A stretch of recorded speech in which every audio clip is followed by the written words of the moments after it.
السلام علیکم ورحمۃ اللہ وبرکاتہ۔ بسم اللہ الحمد للہ والصلاة والسلام علی رسول اللہ اما بعد فاعوذ باللہ من الشیطان الرجیم بسم اللہ الرحمن الرحیم۔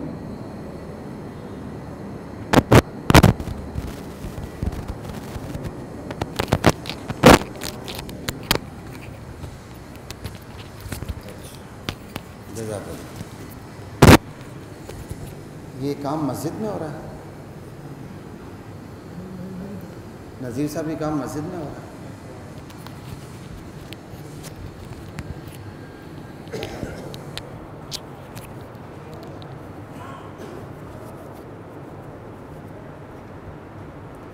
یہاں قریب ہو رہا ہے تو انہیں کہیں اور کام کر لیں، پھر جمعے کے بعد یہاں کر لیں۔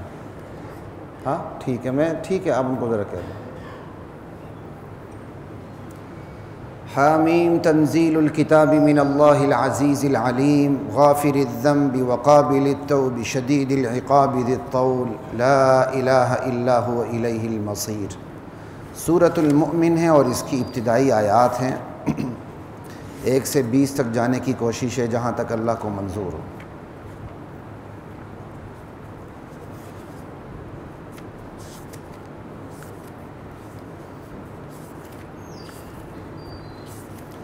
حامیم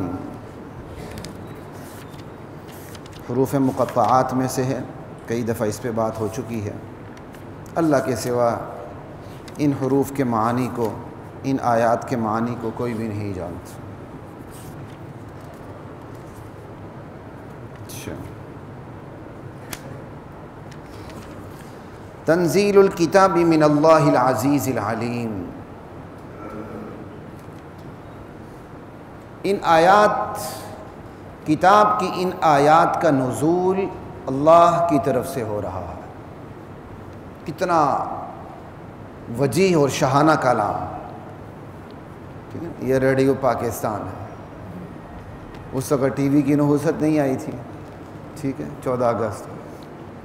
کس طرح اس کی آواز کی ریکارڈنگ کو آج بھی محفوظ کر کے رکھا ہوا ہے، یہ ریڈیو پاکستان ہے، ٹھیک ہے۔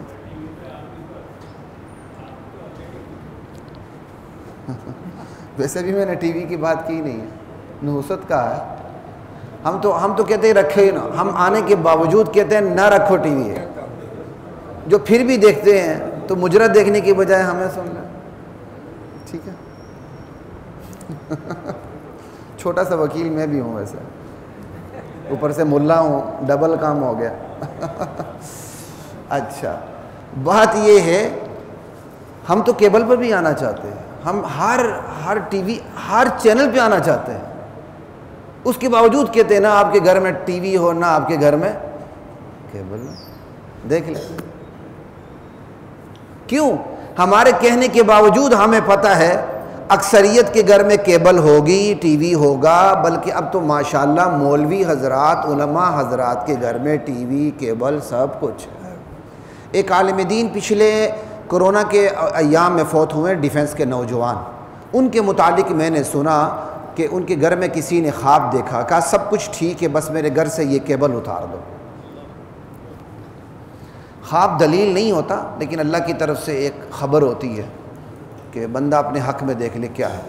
شریعت سے متصادم تو کوئی بھی چیز قبول نہیں ہوتی۔ یہاں تو اگلے کو باجوہ صاحب بھی خواب میں نظر آتے ہیں، سمجھ آئی بات؟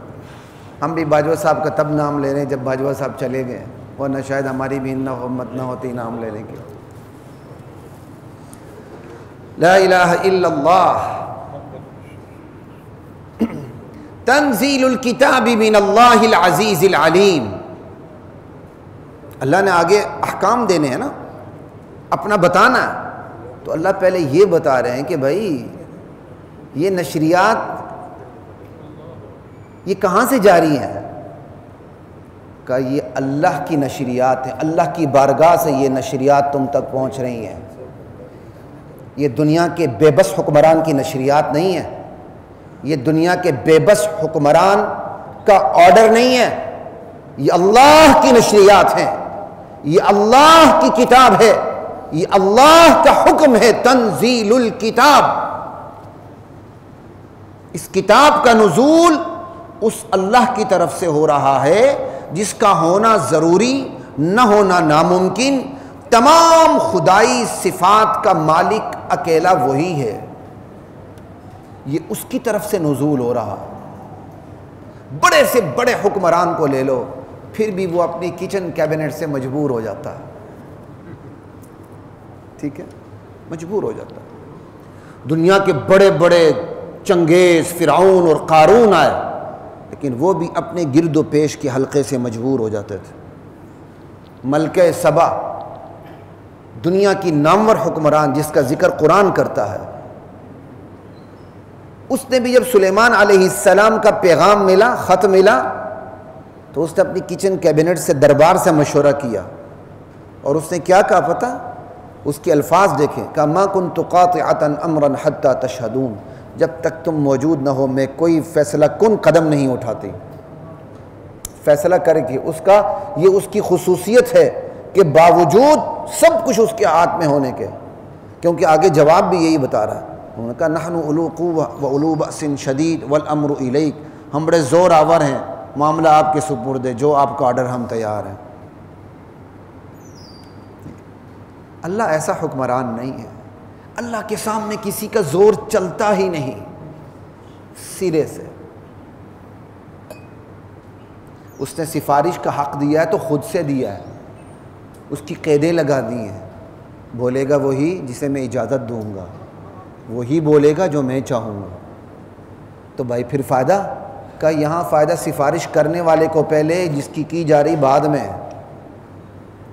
اللہ نے تو بخشنا ہے، سفارش کرنے والے کو اللہ ذریعہ بنا دیں گے، بتا دیں گے میری مخلوق میں ایسے بھی لوگ ہیں جو اس سطح پہ ہیں کہ میں ان کی بات سنوں، لیکن میں ان کو اجازت دوں گا۔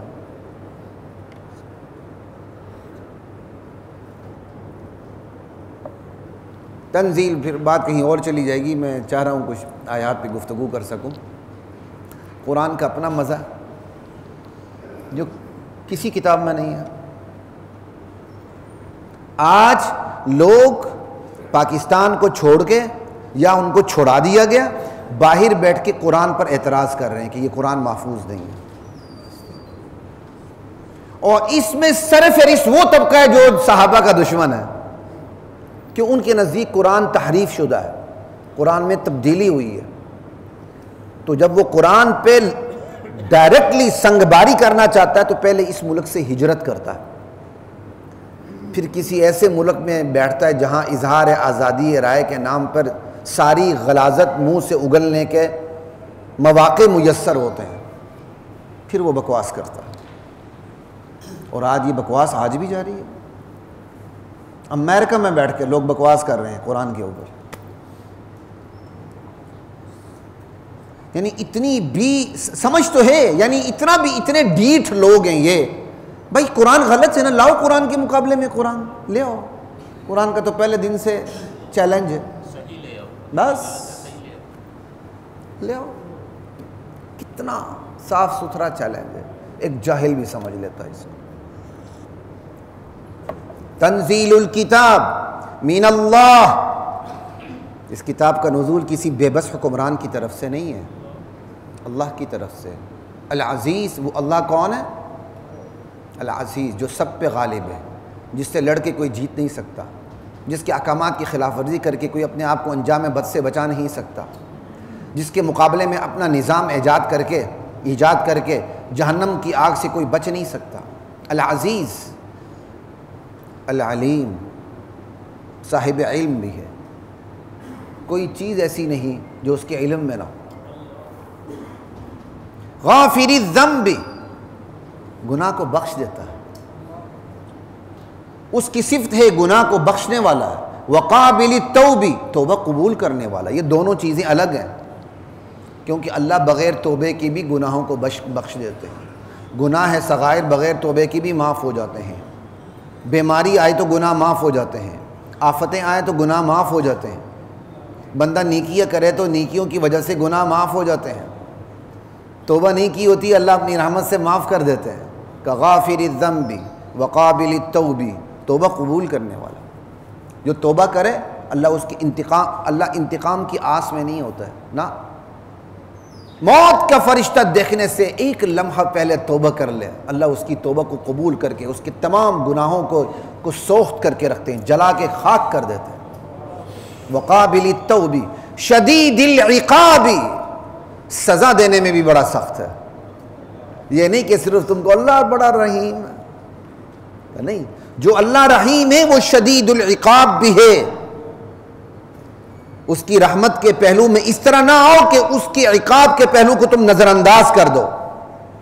اللہ کی ذات میں توازن ہے، بندے کی ذات میں توازن نہ ہو تو بندہ کہتا ہے یہ پاگل ہے۔ جو باپ، جو والدین اپنے بچوں کے ساتھ پیار سے کام لیتے ہیں، کبھی ڈنڈا سوٹا نہیں اٹھاتے، کبھی کچھ بھی نہیں کہتے، مار نہیں پیار، وہ اولاد بڑی ہو کے ماں باپ پہ تھوک دیتی ہے، وہ تو ذرا بھی ڈانٹ برداشت نہیں کر سکتی۔ پھر اسی ماحول میں پلی ہوئی اولاد خصوصاً بیٹیاں مصیبت میں پڑ جاتی ہیں، کیوں؟ بیٹے کے گھر تو کسی کی بیٹی آتی ہے، لیکن اسی ماحول میں پلی ہوئی بیٹی جب کسی گھر میں جاتی ہے نا، تو میاں بیوی جہاں محبت ہوتی ہے وہاں ڈانٹ ڈپٹ بھی ہوتی ہے، وہاں مزاج کئی دفعہ ملتا بھی نہیں ہے، تو وہ ذرا سی بھی شوہر کی بے رخی، اس کا غصہ، اس کی ڈانٹ برداشت کرنے کو تیار ہی نہیں ہوتی، سرے سے نہیں ہوتی۔ اوپر سے اس کے ہاتھ میں آ گیا موبائل، تو پہلے اتنی شرم و حیا تھی، موبائل لے کے غسل خانے میں گھس جاتی تھی، اب وہ شرم و حیا بھی نہیں، سینہ تان کے سامنے رکھ کے ہیلو یہ کیا ہے میرے میاں نے، میرے شوہر نے، میری ساس نے، میری نند پتہ نہیں کیا ہوتا ہے، یہ تو مجھے پتہ بھی نہیں ہے، انہوں نے یہ کیا ہے، بس اسی وقت جس کا زور چلے بیٹی واپس۔ یہ اس کی بہت بڑی وجہ بھی یہی ہے کہ ہر وقت وہ پیار کا، وہ پرورش کا وہ انداز جس میں توازن نہیں ہے۔ اسی طرح وہ ماں باپ جو اپنے بچوں کو صرف غصے میں پالتے ہیں، پیار قریب نہیں آنے دیتے، وہ اولاد ماں باپ کی نہیں رہتی، کسی اور کی ہو جاتی ہے، کیونکہ بندے کی فطرت میں اللہ نے کشش رکھی کہ وہ پیار کی طرف متوجہ ہو جاتا ہے۔ جب اس کو ماں باپ سے پیار نہیں ملتا تو کسی ڈاکو، ڈکیت، چور، عزت کے لٹیرے سے پیار مل جاتا ہے، پھر تباہی مقدر ہو جاتی ہے۔ جب بندے کا پیار ہی پیار پاگل پن ہے، مار ہی مار پاگل پن ہے، توازن نہیں ہے، تو اللہ کی ذات تو توازن کی اعلیٰ ترین سطح پر ہے، اس میں پیار بھی ہے، اس کے اندر مار کی صفت بھی، وہ مارتا بھی ہے، وہ اس کا مارنا بھی رحمت عدل۔ شدید العقاب ذی الطول، بڑا فضل کرم والا ہے، سخاوت کی بارش ہمہ وقت ہوتی رہتی ہے۔ لا الہ الا ہو، یہ اس کی صفات کا تقاضا ہے کہ اس کے علاوہ کوئی الہ نہیں، کوئی اللہ نہیں، کوئی مشکل کشا نہیں، کوئی حاجت روا نہیں، کوئی دستگیر نہیں، کوئی گنج بخش نہیں، کوئی رنج بخش نہیں، کوئی عزت دینے والا نہیں، ذلت دینے والا نہیں، دور و نزدیک سے یکساں پکار کو سن کے اس پکار پر عمل درآمد کرنے والا کوئی نہیں الا اللہ۔ قرآن پڑھیں، قرآن آپ کو بے نیاز کر دیتا ہے، معاشرے کی ٹھگیوں سے بھی آپ کو آگاہ کرتا ہے۔ لا الہ الا اللہ، الیہ المصیر، پھر پلٹنا بھی اسی کی طرف ہے۔ یہ دو بڑی حقیقتیں، ایک اللہ کی ذات و صفات، اختیار، اقتدار، ایک پھر جانا بھی اسی کی عدالت میں، ہمیشہ کے لیے یہاں نہیں آئے، چند دن کے لیے آئے، پھر جانا اسی کے پاس ہے، الیہ المصیر۔ ما یجادل فی آیات اللہ الا الذین کفروا، اللہ کی آیات میں جھگڑے وہ لوگ کرتے ہیں، اختلاف وہ لوگ ڈالتے ہیں، مرضی کا مطلب وہ لوگ ڈالتے ہیں، آدھے جملے کا مطلب اٹھا کے وہ لوگ اڑتے ہیں، اپنی طرف سے تفسیر کے نام پہ تحریف وہ لوگ کرتے ہیں جو کافر ہوتے ہیں، جو ناشکر ہوتے ہیں، جو نمک حرام ہوتے ہیں۔ ایک ہے سمجھنے کے لیے سوال، یہ اس میں داخل نہیں ہے، ایک بندہ مسلمان ہی نہیں ہے لیکن وہ اسلام کو سمجھنے کے لیے اہل علم سے آ کے سوال کرتا ہے، تو یہ مجادلہ میں داخل نہیں ہے، کج بحثی میں داخل نہیں، کیوں؟ وہ سمجھنا چاہ رہا ہے۔ ایک ہی اللہ کی آیات کو سمجھتے ہوئے اپنا مطلب نکالنا، اب یہ کام زوروں پر ہے. ایک طرف قرآن کو بے سند ثابت کرنے کی کوشش زوروں پر ہے، قیامت تک یہ ممکن نہیں، اور دوسری طرف بے سند ثابت کرنے والے ہی قرآن کے آیات کو اپنے معنی کا لباس پہنا رہے ہیں. آج سے کافی عرصہ پہلے کی بات ہے، 8-10 سال ہو گئے ہوں گے. اے ٹی وی کے اوپر محرم کے دنوں میں ایک بندے کا سن رہا تھا کچھ بیان، تو اس نے بیان کرتے کرتے کہا وَلَلْآخِرَةُ خَيْرٌ لَكَ مِنَ الْأُولَى. سورۃ الضحیٰ کے الفاظ ہیں، بڑی مشہور سورت ہے، وَالضُّحَىٰ وَاللَّيْلِ اِذَا سَجَىٰ. واقعی بندے کی ٹینشن دور ہوتی جب یہ بندہ پڑھتا، معنی آپ کو آتے ہوں پھر پڑھیں پتہ چلتا ہے. کہ آپ کا آغاز آپ کے انجام سے بہتر ہے. پھر وہ بیان کرنے والا کہتا ہے وہ آغاز کون سا جو انجام سے بہتر ہے، وہ انجام کون سا جو آغاز سے کم کیا کہتے ہیں، وہ آغاز کون سا جو انجام سے کمتر ہے، وہ انجام کون سا جو آغاز سے برتر ہے. پھر اس نے کہا نبی علیہ السلام، آپ کے آغاز میں ابراہیم اسماعیل نبی یہ کمتر ہو گئے، اور آپ کے انجام میں حسن حسین. کہا آپ کا آغاز، آپ کا انجام آپ کے آغاز سے بہتر ہے. تو مطلب کیا ہوا؟ حسن اور حسین ابراہیم اور اسماعیل سے، بلکہ نعوذ باللہ آپ سے بھی بہتر ہے. یہ قومی چینل کے اوپر قرآن کی آیات پڑھ کے تو اللہ کا عذاب نہیں آئے گا؟ آ تو رہا ہے. جس اللہ کے لیے میں اور آپ غیرت نہیں کھا رہے، جس اللہ کے نبی کی نبوت کے لیے میں اور آپ غیرت نہیں کھا رہے، جس اللہ کے نبی کے صحابہ کی صحابیت کے لیے میں اور آپ غیرت نہیں کھا رہے، اس اللہ نے بجلی کا بل ہی ایسا بنا دیا کہ بندے کو دیکھ کے دورہ پڑ جاتا. یہ بجلی کا بل ہے کہ ڈکیتی ہے. یہ عذابات مفت میں نہیں آتے. اللہ کہتے ہیں میں نے تمہیں دل دیا، دماغ دیا، حواس دی، شعور دی، تمہیں یہ قوتیں عطا کی، کس لیے؟ دین کے لیے. اور تم صرف اس سے 2 × 2 روٹیوں کا کام لیتے ہو. اس لیے تو ہمارے یہ حالات ہو رہے ہیں. یقین کرے کبھی کبھی مجھے چکر آ جاتے ہیں، میں پریشان ہو جاتا ہوں. چلیں جی اللہ کا شکر ہے، اللہ نے ہاتھ کھلا رکھا ہے تو تھوڑا بہت اپنا گزارا نہیں اچھا ہو رہا الحمدللہ، ناشکری نہیں کرنی چاہیے. ان کا کیا بنے گا جو صبح کمانے کے لیے نکلتے ہیں تبھی جا کے 2 روٹی ان کے پیٹ میں جاتی ہے. سفید پوش مانگنے پہ مجبور ہو چکا ہے.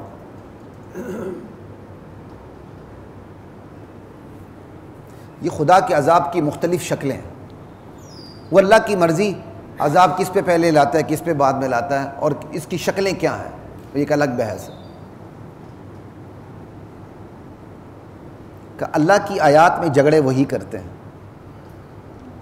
جو اندر سے کافر ہوتے ہیں، باہر سے بھی کافر ہوتے ہیں. بعض اندر سے کافر ہوتے ہیں، باہر سے مسلمان ہوتے ہیں. اب وہ جھگڑے کرنے والوں کی دولت بھی ہے، شہرت بھی ہے، دنیا کا دندنا تنتنا غلغلہ سب کچھ ہے، کاروبار بھی چل رہے ہیں، حکومتوں میں بھی وہی لوگ موجود ہیں، ان کی دانشوریاں بھی چل رہی ہیں. ابھی چند دن پہلے ایک مشہور ٹی وی چینل کے اوپر ایک مشہور اینکر نے، جس کے دونوں پاؤں ماشاءاللہ قبر میں اتر چکے ہیں، اتنا وہ بڈھا ہو چکا ہے، اور اس نے کہا قادیانیوں کو عبادت کا حق کیوں نہیں دیا جا رہا. انا للہ و انا الیہ راجعون. اس نے 4-5 منٹ اسی پہ لگا دیے قومی چینل کے اوپر. کہا یہ کام اب سلسلہ ختم ہو جانا چاہیے. اللہ اکبر، اللہ اکبر. اللہ کے دین کا غدار. اور اس کو ہم جو اپنے آپ کو مسلمان کے، اور پھر ایک ہی سانس میں وہ خود بھی کہتا ہے ہاں جی وہ غیر مسلم ہے، کیونکہ جب علماء نے اس کا پیچھا کیا تو اس نے صفائی بھی دی. کہتا ہے وہ ٹھیک ہے ہماری نظر میں غیر مسلم ہے اور ہمیں وہ غیر مسلم سمجھتے ہیں. بیوقوف خود بھی کہہ رہا ہے وہ غیر مسلم، لیکن وہ غیر مسلم اپنے آپ کو مسلمان سمجھ کے ہمیں کیا سمجھتے ہیں؟ غیر مسلم. بات سمجھ آ رہی ہے؟ تو یہ عام غیر مسلم تو نہ ہوا نا، پھر یہ تو زندیق اور مرتد ہوا ہے. عیسائیوں کو آزادی ہے، ہونی چاہیے، ہندوؤں کو آزادی ہے، ہونی چاہیے. یہاں تک کہ اگر پاکستان میں یہودی بھی بستے ہوں تو یہودیوں کو ہیں یہودی، اچھا تو یہودیوں کو بھی اپنے مذہب پہ عمل کرنے کی آزادی ہونی چاہیے. چادر چار دیواری میں اسلام کہتا ہے لیکن جو اسلام کو کفر کہہ کے کفر کو اسلام کہہ کے خود اپنے آپ کو مسلمان ثابت کرے وہ غدار ہے، باغی ہے۔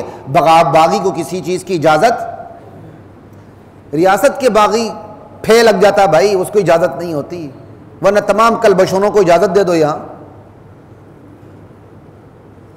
آپ ایک عام غیر مسلم اور ایک زندیق اور مرتد کو ایک صف میں لا رہے ہیں، شرم نہیں آتی؟ صرف یہ کہ آپ کی پراپرٹی جائیداد منقولہ غیر منقولہ میں اضافہ ہو جائے، میدے اور مثانے کا انتظام ہو جائے آپ کا، بس کیا جواب دو گے؟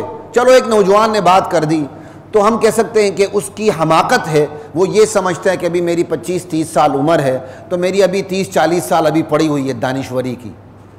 لیکن ایک دانشور جو 80-90 سال کی عمر میں پہنچ کے یہ بک بک کر رہا ہے کہ قادیانیوں کو اجازت ہونی چاہیے، اور ایک ہی سانس میں وہ یہ بھی کہہ رہا ہے کہ وہ ہمیں غیر مسلم سمجھتے ہیں، وہ خود غیر مسلم، تو ان کی تو عبادت گاہ مسجد ہو ہی نہیں سکتی۔ زندیق اور مرتد اور عام غیر مسلم ایک صف میں نہیں آ سکتے۔ کسی بھی ریاست میں اس ریاست کے غداروں اور باغیوں کے لیے کوئی حقوق نہیں ہوتے۔ فلا یغررک تقلبهم فی البلاد، اتنے بڑے باغی، زندیق، مرتد، اللہ کے دین کے دشمن، اتنی بڑی لمبی لمبی سازشیں، پھر بھی ان کے کاروبار چمک رہے ہیں، پھر بھی ان کی حکومتیں، ان کی سلطنتیں، ان کی تہذیب، ان کا تمدن، ان کا کلچر، ان کی ثقافت راج کر رہی دنیا میں، کا کوئی بات نہیں۔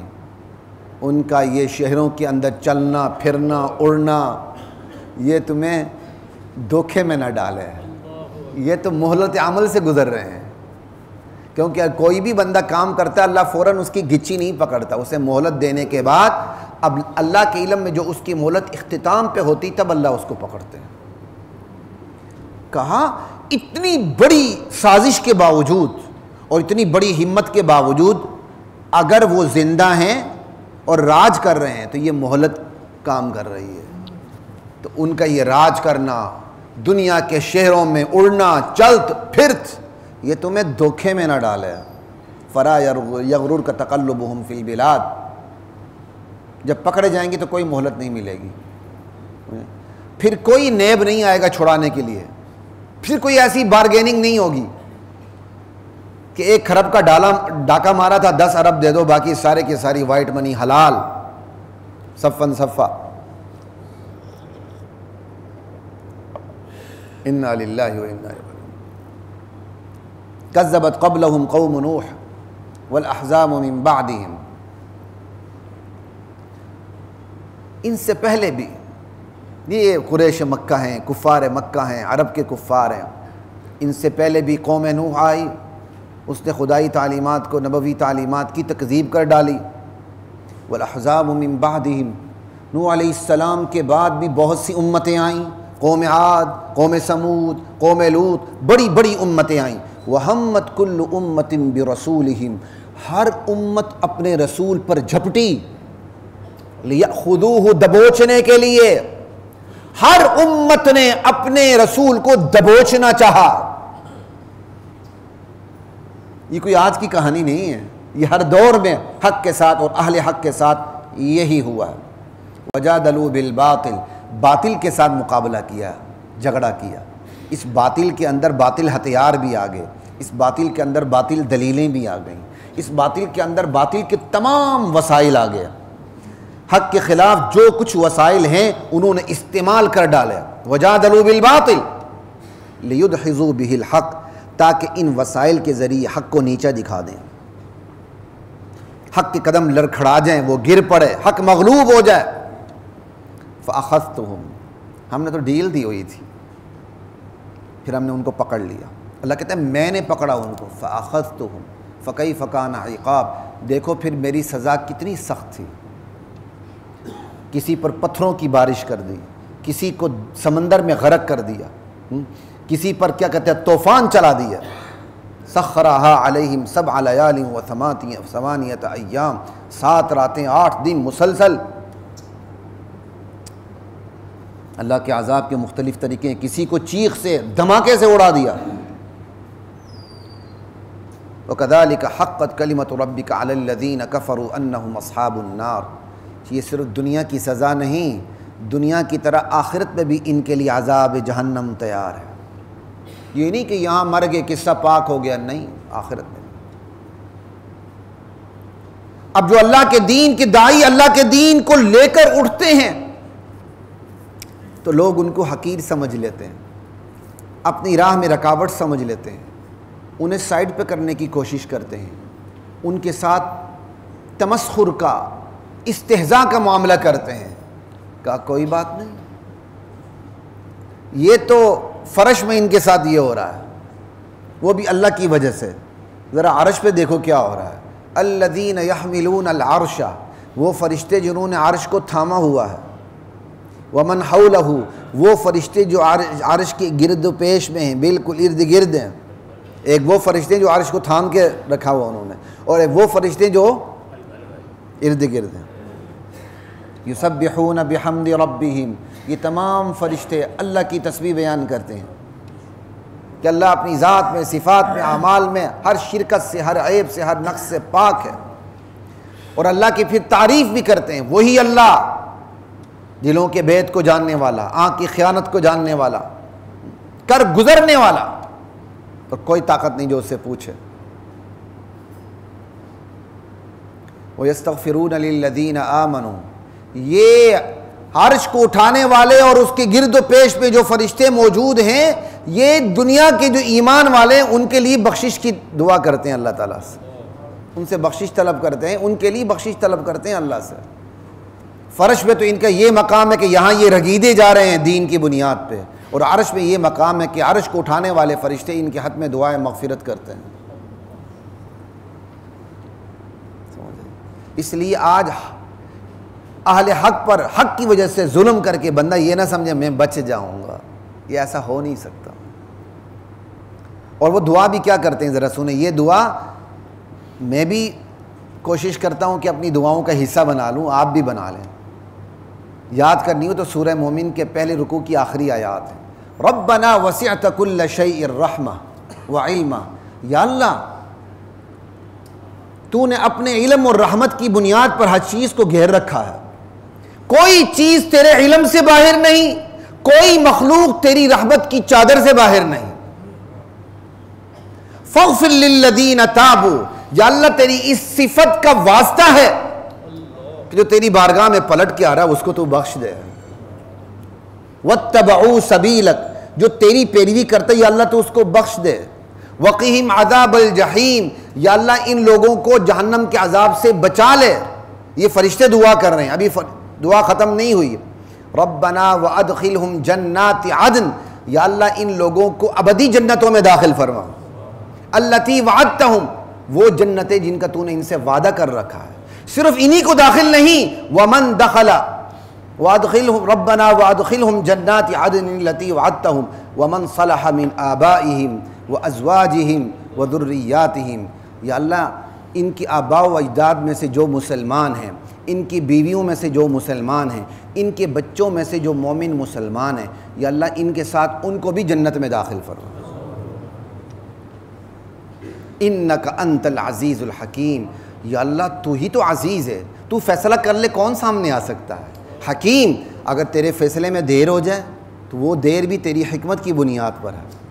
وقہم السیئات، یا اللہ ان سب لوگوں کو جو پلٹ کے واپس تیری بارگاہ میں آ جاتے ہیں، ان کے والدین، ان کی بیوی بچے جو ان کے اندر بھی کیا کہتے ہیں وہ نیک ہو چکے ہیں، یا اللہ ان کو سیئات سے بچا لے. سیئات بگڑے نظریات، سیئات بگڑے نظریات کی سزا، سیئات جو مصیبتیں آتی ہیں چاہے دنیاوی ہوں یا اخروی ہوں، سیئات تینوں معنوں کے لیے آتا ہے. یا اللہ ہر قسم کی برائی سے ان لوگوں کو بچا لے، ہر قسم کی آفات سے، مصیبتوں سے، ہر قسم کی سزا سے بچا لے. ومن تق السیئات یومئذ فقد رحمہ، اس جس کو تو نے سیئات سے بچا لیا اس پر تو تیرا فضل ہو گیا.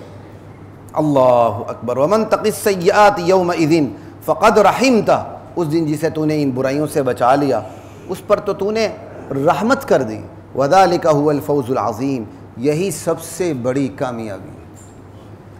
تو یہ دعا آج مجھے خیال آیا کہ میری دعاؤں میں یہ شامل نہیں ہے، تو میں بھی نیت کر لیتا ہوں، آپ بھی نیت کر لیں، جا کے یاد کر لیں، کمال کی دعا ہے یہ، صرف میرے اور آپ کے لیے نہیں، دنیا جہاں کے سارے مسلمانوں کے لیے، جنات کے لیے بھی۔ سمجھ آئی بات کی؟ ان الذین کفروا، وہ لوگ کفروا جو دنیا میں کفر کرتے رہے، آخرت میں کیا ہوگا؟ ینادون، ان کو پکارا جائے گا۔ جو دنیا میں کفر کرتے رہے، جب وہ اپنا انجام دیکھیں گے، اپنی انگلیاں چبائیں گے، جلائیں گے، ان کو اپنے اوپر غصہ آئے گا کہ ہائے ہم نے 60-70 سال کی عمر کے لیے سارا ہم نے بیڑا غرق کر دیا۔ اللہ تعالیٰ اس وقت ان کو اللہ کی طرف سے ندا دی جائے گی، آج تمہیں اپنے اوپر جو غصہ آ رہا ہے نا، اس غصے سے کہیں زیادہ غصہ اللہ کو تم پہ اس وقت آ رہا تھا جب تمہیں ایمان کی طرف بلایا جاتا تھا اور تم انکار کرتے تھے۔ لَمَقْتُ اللَّهِ أَكْبَرُ مِن مَقْتِكُمْ أَنفُسَكُمْ إِذْ تُدْعَوْنَ إِلَى الْإِيمَانِ، جب تم نے دنیا میں انبیاء کے ذریعے، انبیاء کے وارثین علماء کے ذریعے، اللہ کے دین کی طرف بلانے والوں کے ذریعے تمہیں ایمان کی دعوت دی جاتی تھی اور تم انکار کرتے تھے، اس وقت وہ کہیں گے ربنا، قالوا ربنا امتنا اثنتین، یا اللہ ہم مان گئے، تو نے موت بھی ہمیں 2 دفعہ دے دی، واحییتنا اثنتین، اور زندگی بھی تو نے ہمیں 2 دفعہ دے دی۔ یہ وہی ہے جو سورہ بقرہ میں ہے، کیف تکفرون باللہ وکنتم امواتا فاحیاکم ثم یمیتکم ثم یحییکم۔ بندہ نہیں تھا کائنات میں تو یہ اس کو موت سے تعبیر کر دیا، جب کائنات میں آیا زندگی مل گئی، اب دوبارہ موت ہوگی، 2 موتیں ہو گئیں، 1 زندگی ہو گئی، اب اس موت کے بعد کی جو زندگی، چوتھی حالت، اس کو یہ لوگ چونکہ مشاہدے میں نہیں مانتے ہی نہیں تھے، تو چونکہ قیامت کے دن مشاہدہ ہو جائے گا، دوبارہ اٹھیں گے، مانیں گے، یا اللہ یہ چوتھی حالت بھی ہم نے تسلیم کر لی کہ واقعی ہم دوبارہ اٹھ گئے۔ فاعترفنا بذنوبنا، یا اللہ ہمیں اپنے گناہوں کا اعتراف ہے، فہل الی خروج من سبیل، یا اللہ اب اس سے نکلنے کا کوئی راستہ ہے؟ اللہ کہیں گے کوئی راستہ نہیں، کوئی راستہ نہیں۔ کیوں؟ ذالکم بانہ اذا دعی اللہ وحدہ کفرتم، ایک تو وہ تمہاری وہی غلطی جو تم نے اس موت کو دیکھنے سے پہلے، تو اس زندگی کو دیکھنے سے پہلے تم نے دلائل کے زور پر اس زندگی کو مانا ہی نہیں کہ مرنے کے بعد بھی زندہ ہونا ہے، اور اس سے بھی بڑی غلطی جب تمہیں اکیلے اللہ کی طرف بلایا جاتا تھا تو تم آتے نہیں تھے۔ وَإِن يُشْرَكْ بِهِ تُؤْمِنُوا، جب اللہ کے ساتھ کسی اور کو شریک کر کے بلایا جاتا تھا کہ اللہ کی سرکار میں فلاں بھی مختار ہے، فلاں بھی بیٹے دے سکتا ہے، فلاں بھی بیٹی دے سکتا ہے، فلاں بھی تخت سلطنت پر بٹھا سکتا ہے، فلاں بھی تخت دار پہ چڑھا سکتا ہے، فلاں بھی گود ہری کر سکتا ہے، لے بابا پتر تو لے بابا ککر تو دے بابا پتر۔ سمجھ آئی بات؟ فلاں بھی گود ہری کر سکتا ہے، فلاں بھی جوئے میں جتا سکتا ہے، فلاں بھی یہ کر سکتا ہے، فلاں بھی یہ کر سکتا ہے۔ اللہ کے ساتھ اللہ کی سرکار میں کسی اور کو اختیارات دیے جائیں، تم لپک کے بات کو سنتے تھے، ایمان لاتے تھے۔ آج تو اللہ کے ساتھ کوئی اس کا شریک ہے ہی نہیں ہے۔ فالحکم للہ العلی الکبیر، آج تو صرف ایک اللہ عالی شان کی جلنی ہے جس کی کبرائی کی کوئی انتہا نہیں، تو تم نے تو دنیا میں اس کے ساتھ بنا کے رکھی نہیں، تو آج وہ تمہارے حق میں کیوں جائے گا؟ هو الذی ينزل على عبده، هو الذی یریکم آیاتی، وہی اللہ ہے جو اپنی قدرت کے نشان تمہیں دکھاتا ہے۔ اب موقع نہیں، صرف ترجمہ کر رہا ہوں۔ وَيُنَزِّلُ لَكُم مِّنَ السَّمَاءِ رِزْقًا، آسمان سے رزق کی برسات تمہیں برساتا ہے، بارش آتی ہے آسمان سے، روزی نکلتی ہے زمین سے۔ اللہ کی قدرت دیکھیں، وہی اللہ من و سلوہ بھی اوپر سے نازل کرتا رہا۔ اب اس کے من و سلوہ نازل کرنے کی صورت کیا ہے؟ آتی ہے بارش اوپر سے، روزی نکلتی ہے، من و سلوہ کہاں سے؟ زمین سے۔ اللہ وما یتذکر الا من ینیب، نصیحت تو وہی پکڑتا ہے جو حق کا متلاشی ہوتا ہے۔ اس پورے نظام کو دیکھ کے حق پہ وہی آئے گا جو حق کا متلاشی ہوگا، جو حق کا متلاشی نہیں ہوگا اس کو پھر حق نظر نہیں آئے گا، صرف یہ نظام نظر آئے گا بس۔ فادعوا اللہ، لوگو ایک اللہ کو پکارو، مخلصین لہ الدین، پورے دین کو اس کے لیے خالص کرتے ہوئے۔ اس پورے دین کو خالص کرتے ہوئے کو سمجھنا ہو تو ایک حدیث سے سمجھیے گا۔ ایک شخص آیا نبی علیہ السلام سے، اس نے سوال کیا کہ ایک بندہ اپنی ناموری کے لیے خرچ کرتا ہے تو کیا اس سے کچھ ملے گا اجر؟ کہ اللہ کے نبی نے فرمایا نہیں۔ تو تو پھر اس شخص نے سوال کیا، اب مضمون بتا رہا ہوں، ٹھیک ہے نا، کمی بیشی اللہ معاف فرمائے، کہ بندہ خرچ کرتا ہے ناموری کے لیے بھی اور اجر پانے کے لیے بھی، دونوں نیتیں ہو گئی کہ مجھے دنیا کی شہرت بھی مل جائے اور اللہ کی خوشنودی بھی مل جائے۔ تو اللہ کے نبی نے جواب دیا، اللہ صرف خالص چیز قبول کرتا ہے۔ اللہ سمجھ آ گئی نا، اللہ خالص چیز قبول کرتا ہے۔ اللہ کو پکارو پورے دین کو اس کے لیے خالص کرتے ہوئے، سمجھ آئی؟ جب پکارنا ہے تو سمجھو اللہ کے علاوہ دور و نزدیک سے یکساں طور پر پکار سننے والا کوئی بھی نہیں، میری پکار پہ آ کے میری مدد کرنے والا اللہ کے سوا کوئی بھی نہیں، میری گود کو ہری کرنے والا کوئی بھی نہیں، مجھے عزت دینے والا، ذلت دینے والا، بادشاہت دینے والا، بادشاہت چھیننے والا کوئی بھی الا اللہ، صرف ایک اللہ، لا الہ الا اللہ، پورے دین کو اس کے لیے خالص کرتے ہو۔ اس لیے خود ساختہ قوانین جو شرعی قوانین سے متصادم ہو ان پر ایمان لانا کفر ہے اور اس کے مطابق فیصلے کرنا فسق ہے۔ وہ قوانین جو شریعت سے متصادم ہو، بندہ تصادم سمجھتے ہوئے مجبوراً فیصلہ کرے تو اس کا ایمان تو بچ جائے گا لیکن بہت بڑا گناہ کبیرہ کا مرتکب ہوگا، لیکن اس کو جائز سمجھے گا سیدھے کفر میں چلا جائے گا کیونکہ شریعت سے متصادم ہے۔ اسی آپ کے اسی ملک میں، مملکت خداداد پاکستان میں، اسلامی جمہوریہ پاکستان میں، یہ آپ کا کون سا وہ جو ویمن ملک بینک بنا کراچی میں، کس کے زور پہ بنا؟ غذائی قلت کا یہی علاج ہے؟ کل تک تو تم ماں کے دودھ کو پینے کے قریب نہیں آنے دیتے تھے، تم نے ڈبے ایجاد کر دیے، آج تم کہتے ہو کہ وہ بھینسوں کی طرح آئیں اور کیا کہتے ہیں تھنوں سے دودھ نکال کے رکھیں پئیں۔ ایک طرف یہ لوگ کہتے ہیں کہ بیماری، ڈاکٹر ہاتھ لگا کے کہتا ہے قریبی رشتوں میں آپ کی شادی ہوئی ہے، کہ بیماری اسی وجہ سے، تو دودھ پینے سے تو رشتہ تو بن گیا، اور اتنا بڑا رشتہ بنتا ہے کہ پردہ بھی نہیں رہتا۔ یعنی کتنی متضاد سوچ ہے، ایک طرف کہتے ہیں قریبی رشتوں میں تم نے شادی کی اس لیے بیماری پڑ گئی، اور دوسری طرف سب کو دودھ پلا کے سب کو رضائی بہن بھائی بنا رہے ہیں، تو رشتہ تو ہو گیا نا۔ انا للہ و انا الیہ راجعون۔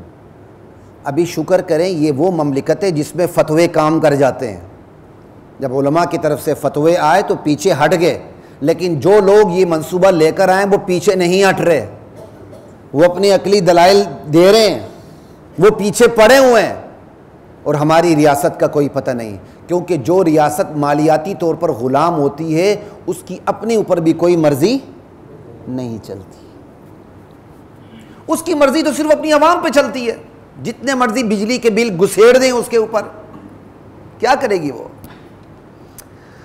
اللہ اکبر کبیرہ والحمد للہ کثیرہ۔